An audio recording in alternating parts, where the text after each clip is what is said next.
عارفة لما تقومي تعملي حاجة حلوة قوي وتطلع كده قمة في الجمال والانبهار، يعني الكل كده اتجنن من شكلها ومن طعمها.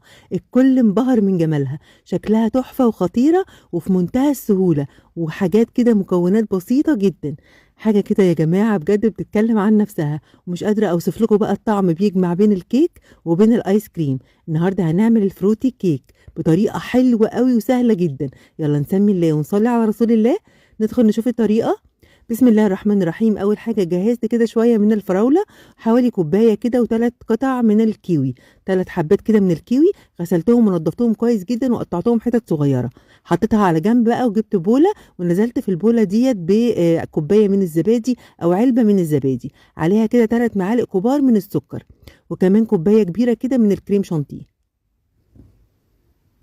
تمام. على الكريم شانتيه بقى هنزل بكوبايه كده من الحليب المثلج، طبعا نفس الكوبايه نفس الحجم. استخدمت كده كوبايه من الحليب المثلج علشان الكريمه دي تبقى معايا تقيله. مش قادره اقول لكم بقى علبه الزبادي دي عملت ايه في الكريمه، بتخليها طعمها حلو قوي كانك حاطه فيها كريمه لباني. بنضربها طبعا كويس جدا لغايه ما القوام يتقل معايا وتبقى بالشكل ده.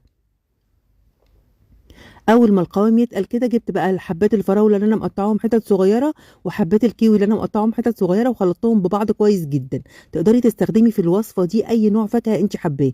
التفاح هيبقى حلو جدا والموز كمان هيبقى حلو قوي، بس لو استخدمتي موز وتفاح اديهم كده عصره من الليمون علشان ما يسودوش معايا. جبت بقى 3 حبات 3 بواكي كده من البسكوت الساده، وكمان 3 بواكي من البسكوت اللي بالشوكولاته، وبدأت كده أكسرهم بالشكل دوت ونزلت بيهم كده على الكريمة. يعني نزلت على الكريمة بتاعتي بالفراولة والكيوي اللي متقطعين حتت صغيرة، وكمان البسكوت السادة والبسكوت اللي بالشوكولاتة. تقدري تستخدمي أي نوع انت حباه، وتقدروا برضو تستخدموا الفاكهة اللي انتوا حابينها، بس لو الفاكهة فيها حديد بنديها كده عصرة صغيرة خالص من الليمون. قلبتها كويس جدا مع بعض من غير ما أعجنها، يعني تقلبيها كده من غير يعني تغلفيها بالكريمة من غير ما تهريها كده في الكريمه. مجرد ان انا بقلبها في الاسباتولا كده بطريقه بسيطه خالص. جبت بقى قالب الانجليش كيك وحطيت فيه كده كيس من اكياس التلاجة، فتحته بس كان كيس صغير فاستخدمت كيسين كده من اكياس التلاجة. فتحتهم بالشكل دوت كده وغلفت بيهم قالب الانجليش كيك، وبدات انزل كده بالفروتي كيك بتاعتي، وافردها كده واوزعها في القالب الانجليش كيك بالشكل ده. بصوا يا جماعة، الألوان الفاكهة وألوان البسكوت تحفة خطيرة جدا، وطلعت كمية محترمة قوي. يعني القالب اللي أنا استخدمته ده قالب كبير. لو ما عندكيش قالب الإنجليش كيك تقدري تستخدمي أي صينية، بس المهم إن أنت بتغلفيها بكيس من أكياس التلاجة كده علشان يبقى سهل عليكي إن أنت تقلبيها. بصوا بقى، لا استخدمنا بيض ولا فرن ولا اي حاجه، ومش قادره اقول لكم الجمال، حاجه كده تحفه. بعد ما حطيت كده كل الكميه، مسكت بقى اطراف الكيس اللي من بره، كان طبعا الكيس كان صغير، دخلته كده وغطيت بيه الكيك، وبدات استخدم كيس تاني كده واضغط كده علشان الكريمه بتاعتي او الفروتي كيك بتاعتي تاخد كده تتسكن جوه القالب وتاخد شكل القالب بتاعي. جبت كمان ورق فويل وغلفتها كويس جدا ودخلتها الفريزر 4 أو 5 ساعات. لازم تدخل الفريزر عشان تتجمد كده وتتماسك.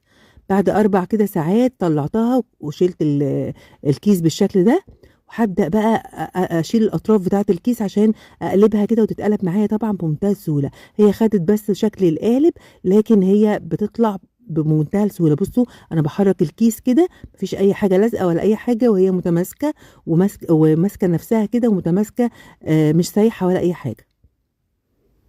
بصوا عامله ازاي، طلعت معايا نزلت معايا من القالب بمنتهى السهوله. نشلت الكيس كده على طول، كيس التلاجة، وحطيتها كده في طبق التقديم. المنظر خطير.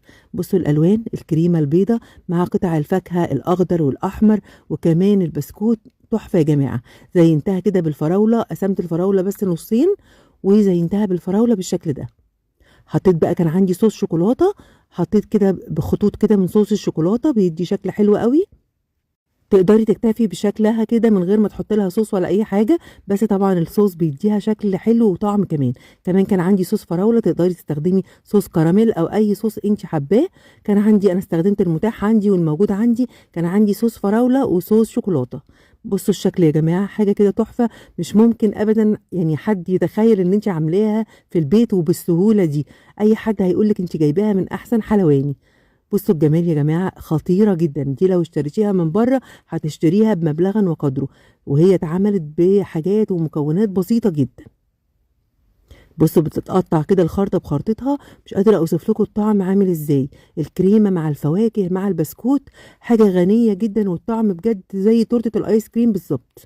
خطيرة يا جماعة، جربوها يا حبايبي هتعجبكم جدا. اوعوا تفوتوا الفرصة انكم تجربوا الجمال ده، بجد فايتكم كتير. جربوها يا حبايبي وقولي رأيكم في الكومنتات. لو الفيديو النهارده عجبكم واستفدتوا منه، ما تنسوش بقى لايك كتير للفيديو عشان الفيديو يوصل لأكبر عدد، وتعليق حلو منكم، تعليقكم بيفرحني جدا، وشير كمان كتير للأصدقاء عشان الكل يشوف الوصفة الجميلة دي وينفذها. أترككم في رعاية الله، والسلام عليكم ورحمة الله وبركاته.